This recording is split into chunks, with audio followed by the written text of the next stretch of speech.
Edwina, thank you so much. As a former health minister yourself, I think your view on the current outbreak of the coronavirus is really important for people to hear. We have seen over 5,000 cases in the UK and nearly 300 deaths. By this time, at this stage, both Italy and Spain were both put on lockdown. Why haven't the same measures been implemented in the UK? Well, it's a good question, and I think there may be some interesting psychology playing along here.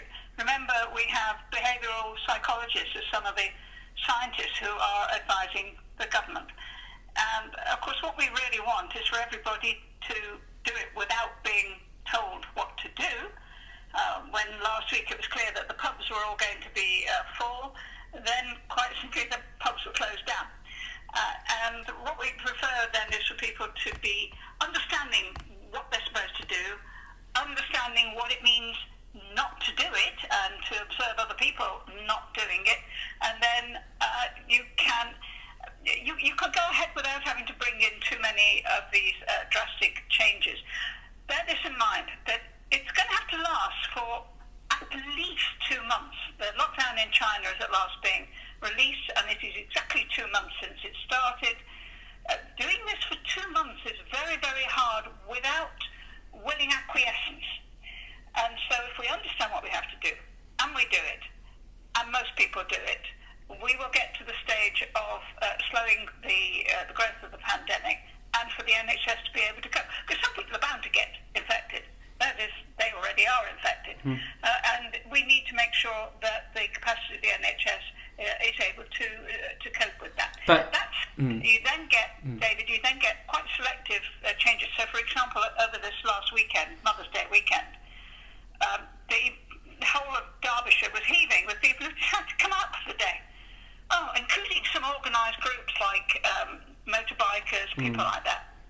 So what the county council have done is just slammed down, closed all parks, all the country parks. And that means that you're not going to be able to do it again. And hopefully you didn't catch anything last time. And by the next time you are able to do it, maybe later in the year, in the summer, this pandemic will be behind us. But isn't it quite worrying that people didn't follow the government's advice to social distance and self-isolate? There were also images of people gathering at London markets, crammed on in tubes and Snowdonia. Why haven't people been following the government's advice on this so far? I think there's a psychological thing here which says, doesn't apply to me. In our local co-op, for example, I went in to get some lettuce and salad and stuff, and there's 2 members of staff loading up the shelves together, so they're not keeping 6 feet away from each other. They did point out quite rightly that it's a bit difficult to maintain that difference at the till. It's not that difficult to maintain distance, but if they're then pushing past customers in the aisle, and there weren't many customers, then you have to say to yourself, you don't think this applies to you, do you? I didn't say it to them. They're nice people, I didn't say it to them. I think there's this psychological feeling of, oh yes, everyone must do this, except me. You get the same thing, any of your psychology students and lecturers will tell you this, you get the same thing with parking. You know, we really ought to stop people parking on this side of the road. Why? Because I want to park on this side of the road. And people do not realise, it's not being hypocritical. I don't criticise or blame people like that. It's just not realising how big a change it is in your own personal behaviour to do something differently. And these are obviously unprecedented times. We haven't seen these times before. Many NHS workers are self-isolating in their homes. Many of them have yet to be tested for coronavirus. Is it worrying that the government has not been able to provide them with testing equipment because they are needed on the front line? Well, there's always going to be a limit to the number of tests you've got available. And certainly in the last few weeks, the ramping up of tests has been tremendous, very, very impressive. So then you have to have the language of priorities. The first group that is being tested is, anyone arriving in hospital with a bad chest infection and pneumonia. You need to know whether they have coronavirus or not, which will still require possibly intensive treatment, but at least you might be able to identify what the bug is and give them something that will be effective, and not waste it on a coronavirus patient for whom it's simply, it's just not going to work. So you start off with the patient and the people in the immediate vicinity of the patient, and then you look at the contacts, and there's a host of people then that go down from there. The real game changer, and this is what we have said the chief scientist saying over and over again, the real game changer is a test for antibodies, because that tells you, A, you've had it, and B, you are at least now immune to it. Mm-hmm. We don't yet know whether that immunity will wear off and over what period of time, whether it's 6 months or a year or 10 years or a lifetime possibly. We just don't know that. But when we have that readily available, then we can test an awful lot more people and say to them, yep, you're good to go back to work. That seems to matter. Now, just bear this in mind. It's one thing to have the test and to know the darn thing works.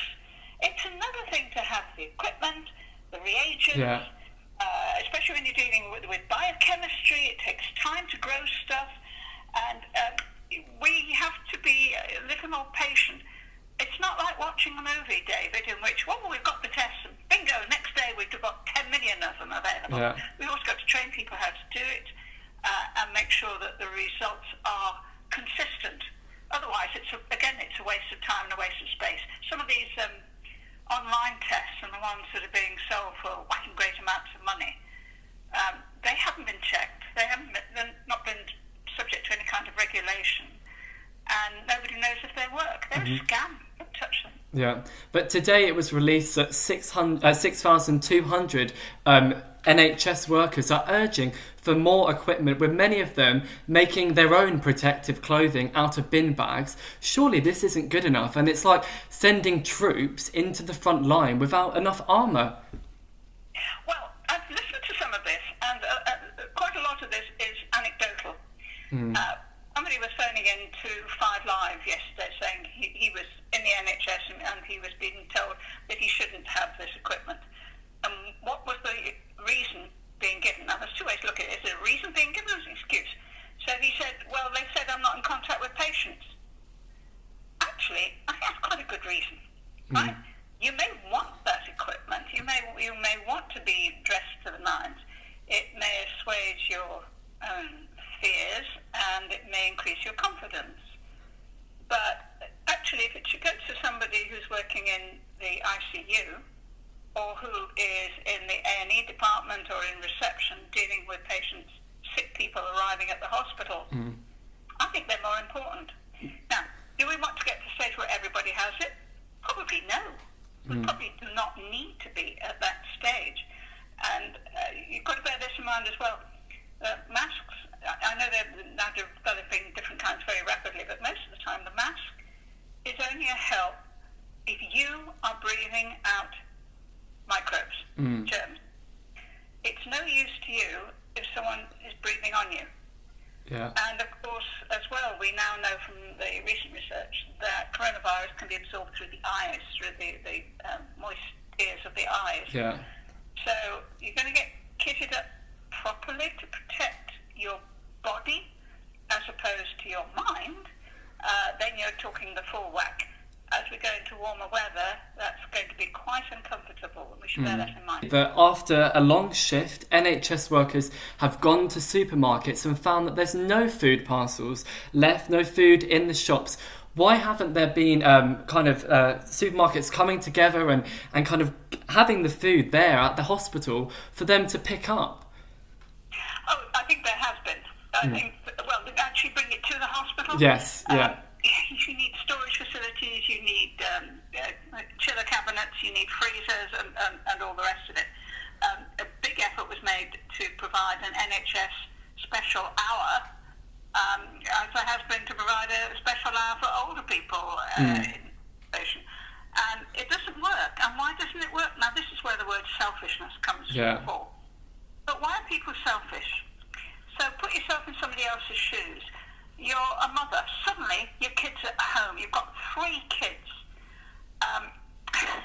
You haven't actually got the food in the house to feed 3 kids all week, because normally they eat at school, and actually normally you eat at work. So what do? You go and grab what you can as quickly as you can.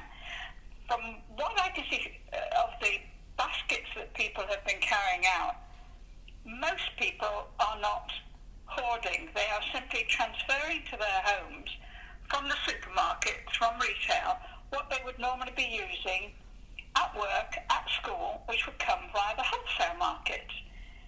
The supermarkets say £1 billion worth of stuff has been transferred into our homes. Mm-hmm. That's about right, actually. That is, you take into account the amount that actually people spend in the supermarkets all year round. That's about a week, 10 days supply. Yeah. Probably the limit of what most people either can store or can afford to buy on a regular basis. Mm-hmm. But that said, we still need to think about all frontline staff, not just NHS staff, but people looking after their children and so on, the various key workers.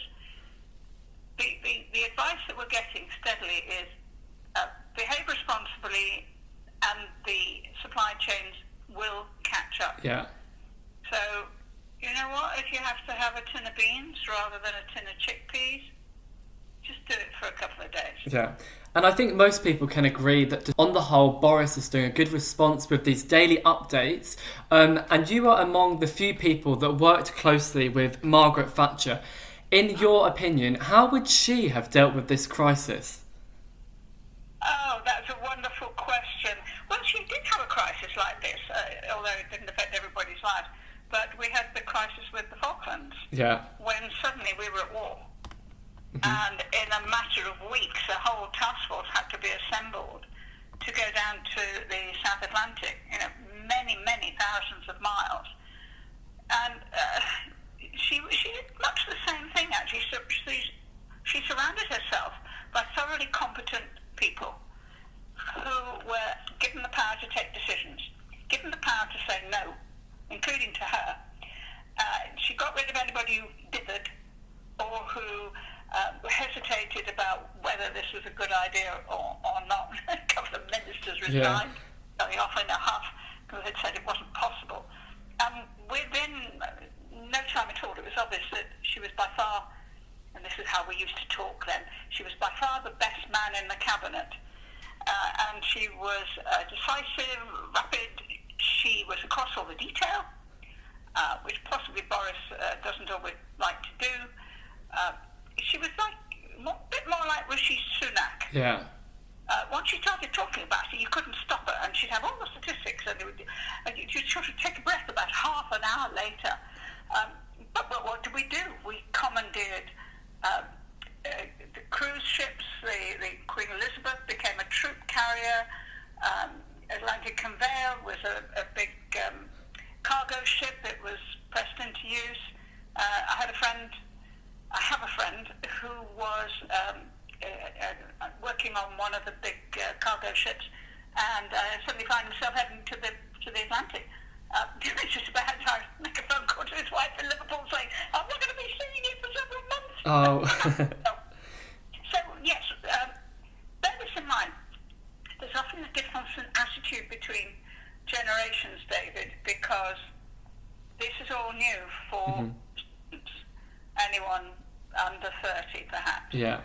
You don't remember even the effects of the 2008 bank collapse. Mm-hmm. And I can remember when the dot-com bubble burst in 1999-2000, when all shares went kaput, and things come back up again. Some things never revive, but most things come back up again. But as soon as you get to about 80 or 90, like your granddad or your great-granddad, they've been through this over and over again, so they have the resilience of knowing what to do, which is quick decisions, behave yourself, whatever you're told to do, do it. Don't argue about it. Mm-hmm. Support your friends, support your neighbours, support your family. Get on the phone, talk to people, pick up the phone to your granny. Don't text her, for God's sake. Talk to her. And they also know that it will be over, and we will return to normal sooner or later. And we'll have lots to talk about when that actually happens. So you mentioned just there about the financial crash. Is this going to be worse? Has the Chancellor done enough to protect the economy against a crash that could be worse? Well, it's a very interesting question. A bit of head scratching going on about this. Charles has done is say that he will support, our taxpayers' money, will support business employment, that up to 80% of wages to a maximum of £2,500 a month. Now that sounds like billions and billions and billions, and of course it is. But the point is, it's going to get spent, and so you're going to continue to get what's known as the economic multiplier. Mm-hmm. That money gets spent. It goes into 3 of our local restaurants in Whaley Bridge are now takeaways doing a roaring trade, mm-hmm. and they do deliveries. So it's getting spent there. It's getting spent in the chemists. It's getting spent in the grocers. And that way we keep a large part of the economy intact. Some parts of the economy are working normally, electricity generation. Some parts are extremely busy. Netflix, for example. Yeah. There's a creak under the waist as if you watch. Some are having to adapt. Anybody working for the BBC is working flat out now, but they're probably not working from a studio. They're doing what you and I are doing right now, mm-hmm. doing it on the phone or other media. And some has come absolutely to a halt. There is no way I can go to the hairdresser. No. And I'm thinking maybe what I could do is set up a payment every month, and then they give me the credit when we all get back to normal. Yeah. Because we'll all need haircuts by then, believe me. Yeah. And in this crisis, if we kind of move on to universities slightly, many universities have shut. However, students are still required to pay their rent for their accommodation when they aren't even there. And also students have suffered from months of strikes as well. Are students entitled to compensation from actual universities? Is that on top of the large chunk of free education you're getting? You think you're paying the full fees, don't you? Go and have a look at the fees in an American university. Yeah. And you realise you're getting a large chunk of this, already being paid for. That is the attitude of somebody who went for education over 50 years ago. So my slight warning in there, if you like, is don't try that on your granddad, because you're not going to get a lot of sympathy. No, yeah. Mm-hmm. Now, when it comes to rent, what would I advise my grandchildren or great-grandchildren? I think if you're finishing this year, talk to your landlord, because you may just be advised to stop paying rent. Mm-hmm. If you want to be in those digs next year, then you do have a question. And there's an element of looking after each other if you can. Right? Mm-hmm. Most university landlords are not going to go bust. No. Some of them are very, very big companies. Yeah. Some of them have hundreds of locations. That said, you might prefer to stay where you are and go and help out in that area. Yeah. Mm-hmm. There are lots more jobs going in supermarkets. They are crying out for help. Lots more jobs going in call centres. They're up to their eyes in it. Do you see what I'm getting at? Yeah. Mm-hmm. Might actually just prefer to take what amounts to unpaid leave and go and do something more useful. Mm-hmm. Depends a lot what your objectives in life are. If you clear off, then then you're going to be stuck at home. Is that what you really want to do? Mm-hmm. Yeah. Everybody has to have a view on this. Yeah. And everybody's view is going to be slightly different. Yeah. My own feeling is the universities need to close.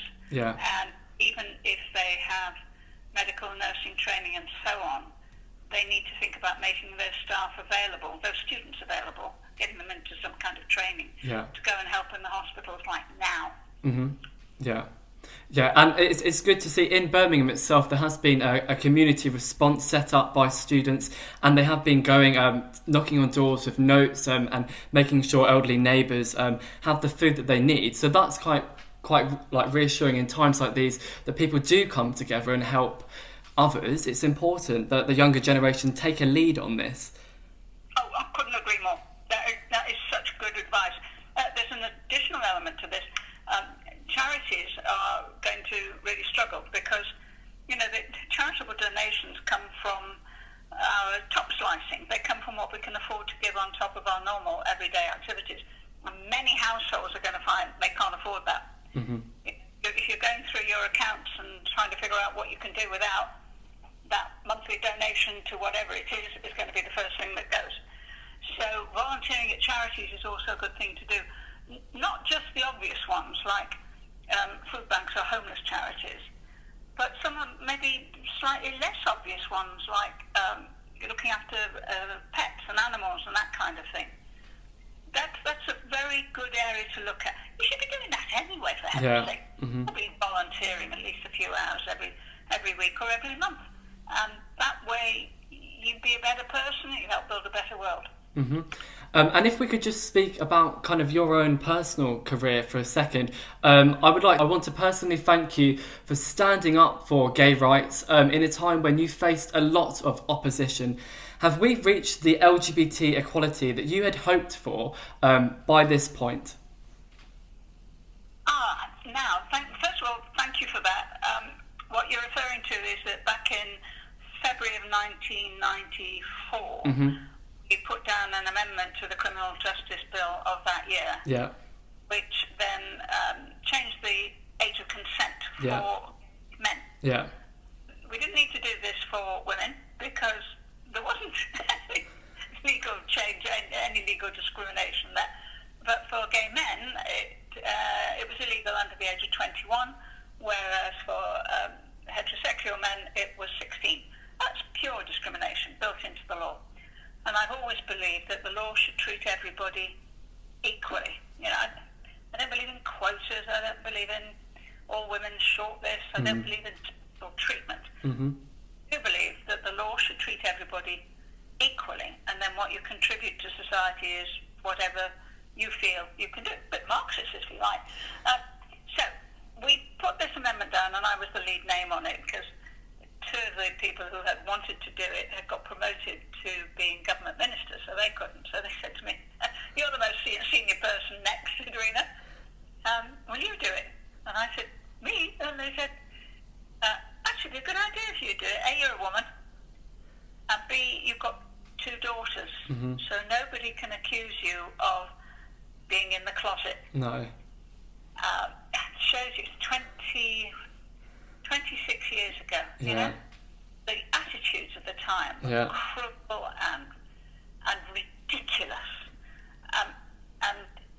But there was something lurking behind it, David, which was much darker. One member of Parliament on our side came up to me and he said, I really want to vote for this. He said, but you need to understand how hard it is for some people. I said, what do you mean? He said, I went to boarding school at the age of 7. That's the experience of quite a lot of people, particularly on our benches, on the Tory benches. And it was rife, and he hurried off in tears. Now, what he meant by it, of course, we would now call child sexual abuse. Yeah. Some of those perpetrators are rotting in jail, and they rot there forever. But the confusion in the public mind was between paedophilia and homosexuality. Yeah. And we had to drive a wedge through that. We talked about how to do it. And I said, I would say, you're all normal people. Yeah. You've got mothers. Get your mother to go and see your MP. Do you see what I'm getting at? Stand up, be counted, be proud, behave well. This produced gales of laughter at the back of the room from some discussions, as you can imagine. I'll give you an example. At one stage, when we were talking about this, I said that everyone should behave as well as possible. We've been through the whole HIV/AIDS thing. Yeah. And I said, look, I really don't want to have a policeman standing at the bottom of every bed. And somebody said, well, that's your opinion, ducky. Oh, my God. I learned such a lot, David. I really did. Yeah. Made some wonderful friends. But we had to break through reams of terror and real fear, the feeling that the law as it stood was protecting young people and was protecting normal, in quotes, people from perverts. Yeah.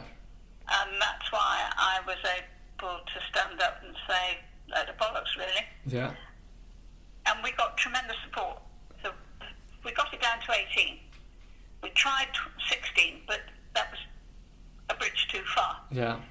it came down again later, but we had cracked through that prejudice and we exposed it. And we've got so many thousands of gay people going to see their Member of Parliament, actually later becoming members of Parliament. Yeah. You know, officially there weren't any then, but being what is now called openly gay. Exactly, yeah. As if you walk around with an advert, well, maybe you do personally, I have no idea. But, you know, being seen as mainstream. Yeah. And reminding MPs we're voters too. Mm-hmm. It's a seminal moment. It was really a very, very special time. Mm-hmm. I'm very proud to do mine a little bit. Yeah, well, thank you so much. And then kind of quickly moving on to regrets. Have you got any regrets in your political career or as a writer or anything? Oh, well, there are always regrets.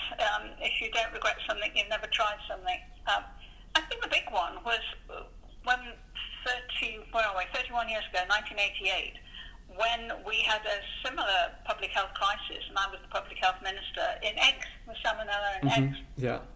And just as in China back in November last year, you know, the good people were being told by the bad people, oh, it's a load of nonsense. You shouldn't be saying anything. Like, you shouldn't be saying things like that, Edwina. What? You know, here's the science. Public Health Laboratory Service is going berserk and screaming at me that they've got 500 new cases a week, all confirmed, all coming from eggs, all with this same food poisoning, which is very virulent. It's making people really ill. They're in hospital for 6 weeks. They're on kidney dialysis machines, which of course affects people, kidney problems. And I did not know at that time. We checked up later, but we were killing somebody every week. Yeah. And I was told not to say anything. I'm a scouser. Yeah. I don't do it hot-headedly, but I think long and hard. And I've checked the figures and talked to a few people, and I thought, F this. I'm going to have to warn people. Yeah. Otherwise, I'm going to have an epidemic next summer, and then I will have to resign. Yeah. So I'd rather resign for the right reasons. Exactly. But let's get something out first. And it did, like, eventually it came out in, I think it was 2001 or 2000, that it was actually true what you were trying to kind of get across. Well, that's right. It was 10 years before the egg industry came and said to me, slightly shamefacedly, actually, you're right. We've had an awful lot of sickness. We can't cure this by ourselves. Can you help us? And I said, well, I'm not a biochemist. I'm an economist by training. Yeah.